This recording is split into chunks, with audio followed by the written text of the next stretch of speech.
पाप के बीज बोओगे तो पुण्य के फल कहां से पाओगे? बेबे, किस मिट्टी की बनी है तू अम्बा? क्या कुछ नहीं किया उन्होंने तेरे साथ, और तू चाहती है उन्हें मैं घर में बुला लूं? बहुत पछताएगी, मैं कह रही हूं, तू बहुत पछताएगी। बेबे, मैं जानती हूँ उन लोगों ने बहुत बड़ी गलती की है जिसकी कोई माफी नहीं है, लेकिन हम रावी की हालत को नजरअंदाज नहीं कर सकते। उसकी हालत नहीं है ये सब झेलने की। वो भूखी थी, भूख की वजह से उसके पेट में गैस बन गई। मैं अभी वहीं से आई हूँ, तड़प रही थी बेबे।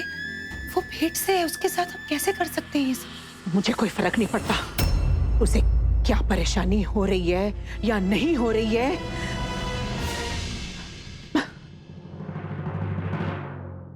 फर्क तो पड़ता है बेबे, बिल्कुल पड़ता है फर्क। आप उनके जैसी नहीं है ना।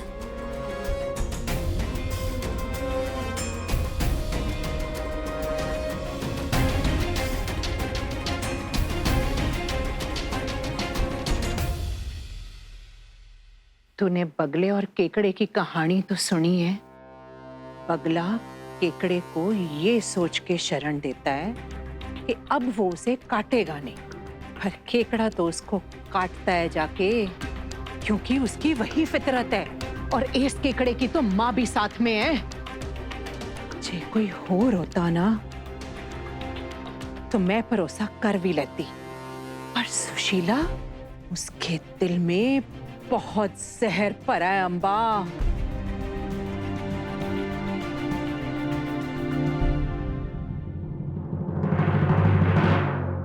तो क्या बगुले ने अपनी फितरत बदल ली बेबे?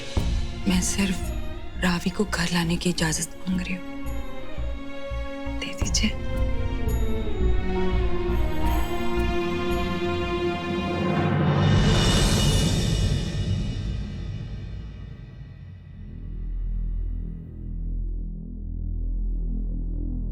रावी, अंदर आजा।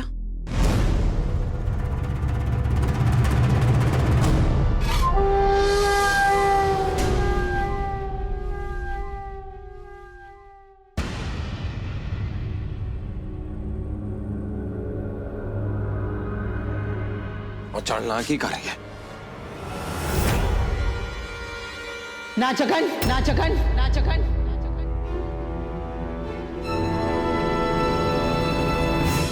तुझे और तेरी सस को इस घर में आने की इजाजत नहीं है। कल ही रावी इस घर में आ सकती है, तुम लोग नहीं। बीवी है मेरी, मेरे बिना उसको बहू की हैसियत से घर में नहीं ला रही हूं। हाय रब्बा, नौकरानी बन के रहना पड़ेगा। ये हक तुम लोग खो चुके हो। ना तू मेरा पुत्र है और ना ये मेरी बहू। बचपन से आज तक हमारे बीच जो कुछ भी हुआ, हमें बहुत शिकायतें रही तुमसे, लेकिन फिर भी दिल के किसी कोने में तुम्हारे लिए वो प्यार जिंदा था। पर अब सब खत्म हो गया सागर, सब खत्म हो गया। सुना तुमने? तुम्हारे लिए हमारे दिल में उस प्यार ने दम तोड़ दिया आज। अब हमारे दिल में तुम्हारे लिए सिर्फ नफरत ही नफरत है और कुछ नहीं है। अरे बेटे, तुम्हारा दिमाग खराब हो गया? बिना डॉक्टर साहब से पूछे तुमने दवा कैसे दे दी? ये क्या कर रहे हो बेटा? तुम्हें पता है कि वो माँ बनने वाली है, और इस तरह से कोई उल्टी सीधी दवाई दे दोगे तो लेने के देने पड़ सकते हैं बेटा। आप लोग परेशान मत होइए, अब टेंशन वाली कोई बात नहीं, लेकिन हाँ, आगे से इनका ध्यान रखिएगा। शुक्र है संतोषी माँ का कि हमारी बहू ठीक है।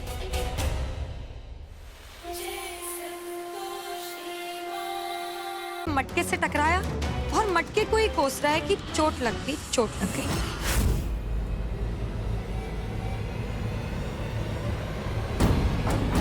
चल यहां से।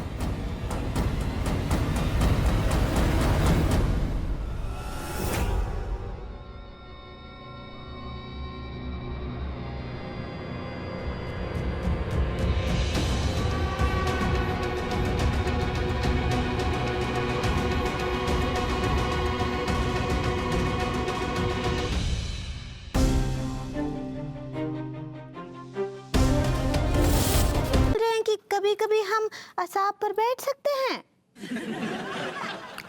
देखो पगली, ऐसा है कि वो तो हमने मजबूरी में, मतलब उस गुंडा मलमलूका के चक्कर में तुम्हें शाप पे बिठा दिया था, लेकिन अब वो पकड़ा गया है, इसलिए ख्याल अपने मन से निकाल दो। और वैसे भी तुम घर की लक्ष्मी हो, घर की लक्ष्मी हमेशा घर में ही अच्छी लगती है, हम शाप पे अच्छे लगते हैं। ठीक है पगली? चलो अब इतना ही काफी है, शाम को कुछ और बढ़िया सा बना लेना, ठीक है? हम आते हैं।